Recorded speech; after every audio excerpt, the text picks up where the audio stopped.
God.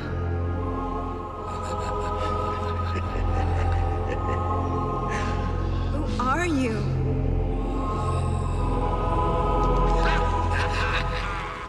Buffy. Right then. So, we watched a classic last time, 12 Angry Men. And now we thought that we would continue the whiplash by watching... Guess what the film is, guys? Anyone? The 1999... 1992. You meant to say that, but I kept saying the word 9 over and over again. I think I've got brain damage. So, it was written by Joss Whedon. I think it was directed by... Something Kazooie or something. Kazooie! To be honest, if you're not aware of Buffy the Vampire Slayer, not the TV series, the film that came about 4 years before it, it's about a girl who unwittingly becomes a vampire slayer because Donald Sutherland turns up and tells her she has to be, basically. Cue some of the most unevenly scripted plot points and jarringly cheesy moments. Party time! I don't know, it's just weird. I thought it was fucking awful. I wasn't prepared for quite how naff it was going to be at all. Wow. What I thought was really bad was the fight choreography. It's like fucking a Power Rangers episode or something. Look, there! The vampires just move around very slowly. It's like they behave like they're in some 80s music video. Like the way they look and the way they behave. They go a lot of the time. Like, You're blur! Well, is your son ready for the jump? It's not really threatening or scary at all. They're just a bunch of fucking dorks. I found that in the first half of the film, at least, I was going, oh look, it's Dewey. I'm hungry! Oh look, it's Donald Sutherland. It's Hilary Swank being cast against type by being some kind of vapid sycophant. Totally. And Luke Perry's in it. And after all that died down, I was like, okay, right. And I understood, like, at the start, like, Buffy's supposed to be, like, one of the airheaded cheerleaders. Like I'm ever going to Spain anyway.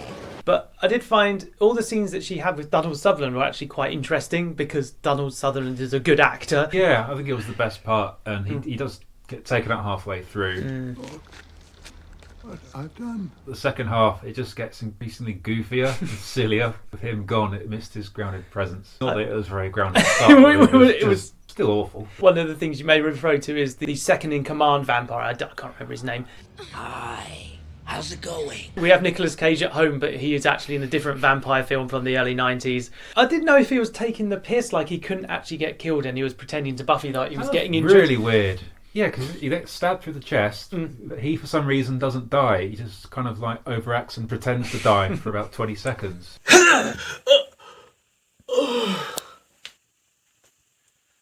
Ooh! Ah! Ee! Ooh! Ee! Oh! Oh! Ee! Oh!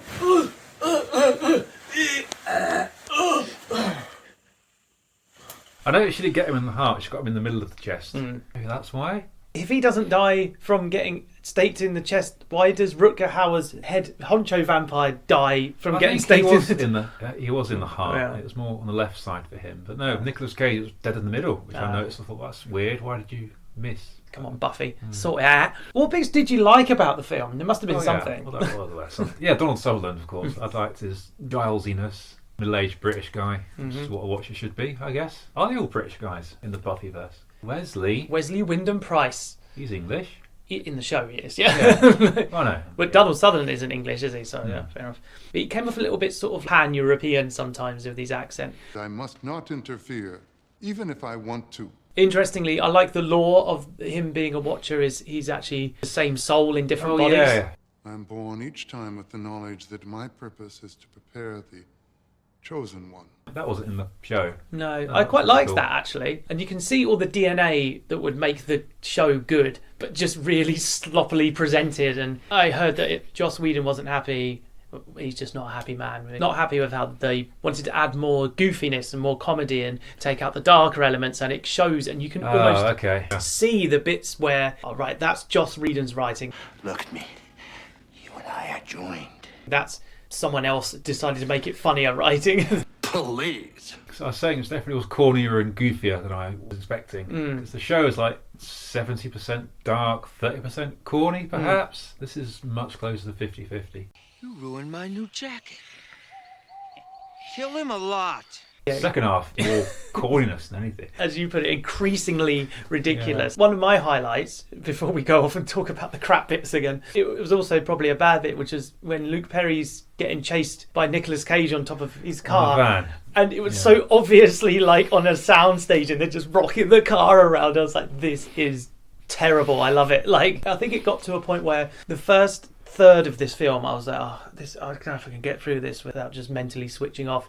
But then something happened. I think I lost about 50 IQ points halfway through and I started to actually enjoy it for what it is. You stupid little bitch! So that's what I took away from it. It's mostly bad, but it's not entertaining. The main good thing, or perhaps the only good thing, was Donald Sutherland. Yeah, I can't unironically say anything else was good, because it just wasn't, was it, at all? Quite probably the most vacuous choice. I mean, objectively, it is a bad film. Oh, God, yeah. Yeah. The fight montage was alright. Doesn't it even look like a film? It just looks like a TV episode or something. I don't know the full story behind it. It might have been made in a rush, or there was loads of rewrites and they had to shoot loads of stuff again. But some plot points are like, yeah, anyway, let's just move on to the next thing. Still not really sure what the bad guy's actual motive was, other than to be the bad guy and to kill the vampire slayer. Or is that it? Is that really it? He's a centuries-old being, and is that really all he's got to go for? Come to me, Buffy. Come into my eyes. Most bad guys, if they have moustaches, they twirl it. But Donald Sutherland's character twirls his moustache. But like, no, that's what the bad guys do. What are you There's doing? another scene where he's just nibbling on a hanky for no particular reason. I think that was just Donald Sutherland just being like, oh, why did I... God, what a great trash. I couldn't bring myself to say I was making a film called Buffy the Vampire Slayer. It's the stake and heart of my career. Isn't it? Oh no, he starred in other things since then, like The Hunger Games. Oh dear. That was 20 years later and also not very good. Fucking hell. Well, Donald. What did he do before that? He was in... Like 100 films, we just too stupid to think of them right now. You know, Stephen Root's in it as well. Yeah. He's Getting funny. back to stuff I liked, he was actually my second favourite character. First bell, people. Time marches on. I like when he just walked around giving people detention, detention and detention to all these injured students. Detention. Detention. Detention. Detention. Detention. That's all of them. Oh, look over there. What he goes up is detention. And when that hysterical girl's rambling on, he just pushes her head against the wall and walks off.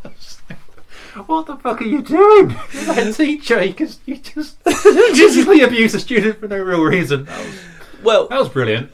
In an earlier scene, he tells an inappropriate story about the time he did acid at Doobie Brothers show to Buffy. So, you know, like... Yeah, he's not the administrator, Gary, whatever. He's cool party guy, Yeah. Gary, whatever. Yeah, In the man, I dig totally. Luckily, he didn't dig his own grave because he actually went on to do better things. But the main actress, whose name I've forgotten, sorry, I have not seen her in anything else. Like, literally nothing else. I can't think. She's the only one who did fight choreography training. I mean, she had to be, I suppose.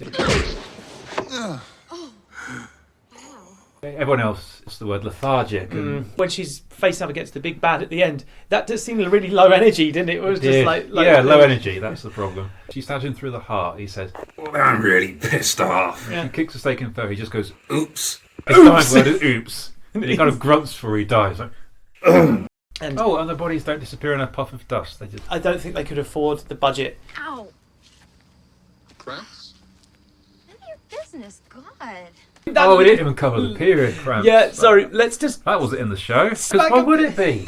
My secret weapon is PMS. What does that mean? I don't understand what I should have... Somebody wrote that into the script and thought it was a good idea. How will this teenage girl know that a vampire's nearby? Her uterus will start hurting. What? Thank you, fallopian tubes. Thank you. My, Little vampire radars. Period cramps, nearby vamps. The best thing about this film, it makes me want to watch the TV series again. I'm kind of surprised at how trashy this was, but in another sense, it's all up from here in a big, big way. If this was like a film that came after the TV show, I would be tearing it In to the early pieces. 2000s, there were a lot of shitty, superhero comic booky type films around that time. What would you rate this out of? 2 Reckless imbecile. out of 8. Mine is 3.5 Detention.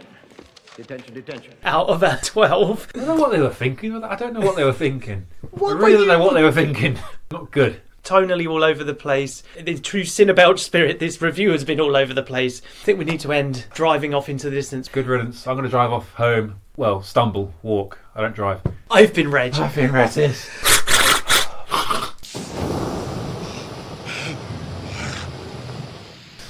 It was ridiculous.